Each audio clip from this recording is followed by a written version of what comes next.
अस्सलामुअलैकुम दोस्तों, welcome back to our channel find Urdu. आज हम बात करेंगे इंग्लिश के लफ्ज़ रिवर्ड के बारे में, जो उर्दू में मोहतरम या इज्जत किया जाता है के तौर पर तर्जुमा किया जाता है। ये लफ्ज़ उन शख्सियतों या चीज़ों के लिए इस्तेमाल होता है जिन्हें लोग बहुत ज़्यादा इज्जत देते हैं और उनकी कदर करते हैं।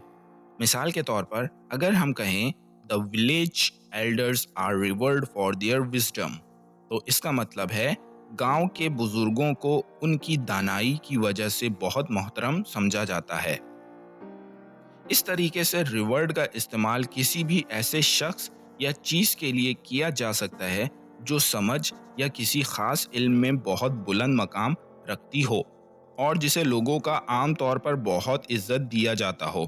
तो दोस्तों, उम्मीद है अब आपको रिवर्ड का मतलब समझ में आ गया होगा। मिलते हैं नेक्स्ट वीडियो में। शुक्रिया।